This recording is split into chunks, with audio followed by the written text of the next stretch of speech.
Hi everybody, so in this video I want to show you how you can get the German speaking German in the Arma 3 DLC Spearhead 1944, and I'm also going to be showing you how you can get SOG AI working correctly with Spearhead 1944 as well, because at the moment the Germans don't speak, but that apparently will be coming to Spearhead 944. So as of the end of August 2023, this is what you have to do. Now, what we're going to do is you've got to have obviously the Spearhead 1944 DLC loaded.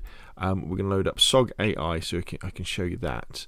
You need to have the Global Mobilization DLC loaded as well. And what I found is that if you want SOG AI to work properly, so you get the command wheel, for me anyway, on my setup, I need to have the Prairie DLC loaded as well, which kind of complicates a little bit when you're going into certain game modes. You have to host a local server. But let me show you. So let's fire up the Arma 3 launcher.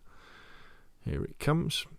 Let's go to DLC. So as you can see, with the DLC, I've got Spearhead 944, SOG Prairie, and Global Mobilization loaded up.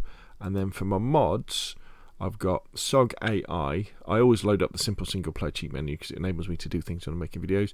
I've got the HiMax on as well for the mechs, because I've got to make his videos about them. But the important thing is Spearhead 944, Prairie Fire, and Global Mobilization DLC, and the SOG AI mod, and then we can jump into it. And what we're going to have to do is, because you end up with the Prairie Fire menu, you can't access straight away the Spearhead 1944 single player game modes, or it might be obvious and I'm just missing it, so you have to end up actually kind of hosting a server on your local PC. But it's really easy in Arma 3 anyway, as you'll see when this fires up in a second or two.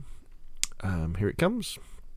So I guess you could probably go back to, maybe if you went back to the simple menu it would work.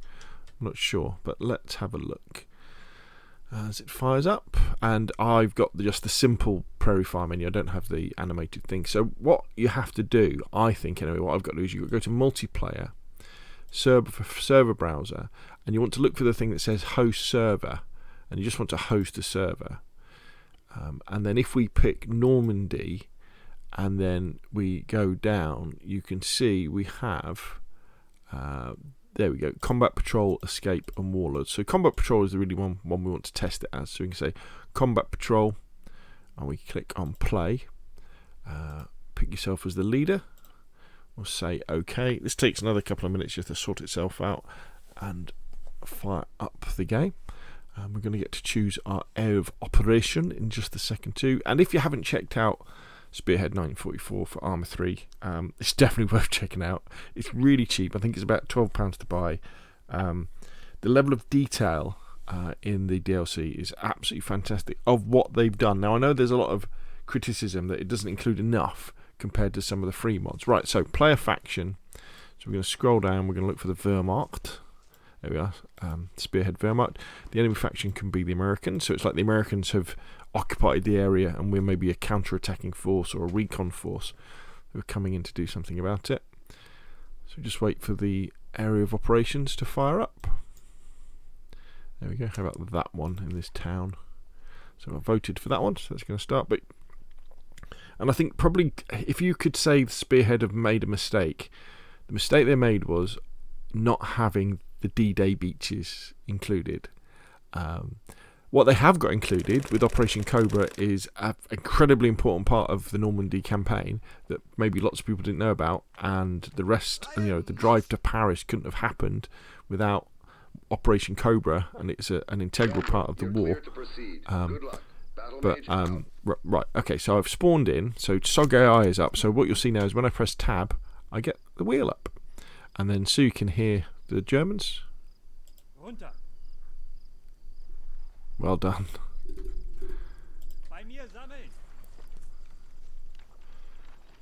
Here we go. How absolutely fantastic is that? And then of course you could say don't talk. It kind of spoils the point, doesn't it? SOG AI, such an amazing mod by Johnyboy, and combine this with World War II, official World War II Arma 3. Yeah, so to kind of finish off what I was saying, they don't. So Operation Cobra, the kind of that happened after D-Day, which was the push through the bocage to kind of break out and then enable the push towards Paris, was incredibly important.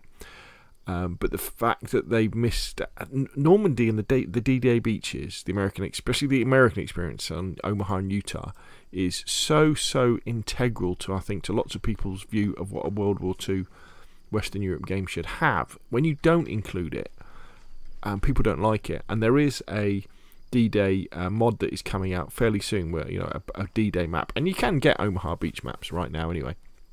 It'll be interesting to see them using the assets from Spearhead 1944, because a similar thing happened to Battlefield 5. Why have I laid down? Battlefield 5, which technically was an incredibly impressive game, looked beautiful, but for some reason the devs, DICE, decided to not really include any of the famous battlefields in World War II. They concentrated on separate ones. And if you then added that up to all the different things that you could argue were wrong with Battlefield 5, it really stymied the game. And I think if you are making a World War II shooter that's based in Western Europe, I think you really have to consider having some sort of... You've got to have D-Day, basically. You really do have to have D-Day. People want it, even if they then find out that it's not their favourite part of the game. It's got to be there. But anyway, there we go. So that's using SOG AI, and I guess so SOG AI, if you're not familiar with SOG AI, it was built for the Prairie Fire DLC, but it gives you the options of controlling your troops in an incredibly easy way. You just press tab and it brings up this wheel. You've got stealth you can turn on. Leapfrogging is amazing. So if you've got a target you want to attack, say that over there, I can say, right, leapfrog, and the team will split into two. If you look in the bottom corner, bottom of the screen, you see you've got green team and you've got red team, and they will then push forward half at a time, covering each other for 100 meters, I think, towards the target, and then they'll stop. You've got lay dog, where they'll just form a defensive perimeter, form a line, and form file. So that's the how they will the formation they have as they're moving along. You've got get down, obviously get up, follow me, go over there, and freeze. But what's really clever, which I think is amazing, is when the way that they attack, and especially the way they withdraw from areas, is they will do it very tactically. So they'll be throwing grenades, throwing smoke grenades, and covering each other and doing that sort of stuff here. So it's very, very exciting. It's very, very cool mod, and very easy to use, and makes controlling your squad. So I could say, so if I look that way and go leapfrog, they'll then start covering each other. If I stand here, you'll see them doing it. There we go. So green squad, is that green? Green squad is moving forward first. They will then stop, and these guys will then move up. It's so immersive. It's really brilliant. It kind of turns the game almost into a little RTS, where you as the squad leader are concentrating on other things apart from shooting. You're just concentrating on controlling your squad. Anyway, that's enough from me. Hopefully you found this useful. Hopefully it'll be more immersive so that you can have your speaking German until the vanilla version of the game includes it, and you can have lots of fun commanding your squad with things like combat patrol. Oh, where have we got enemies coming from? And I will see you again soon. Thank you very much.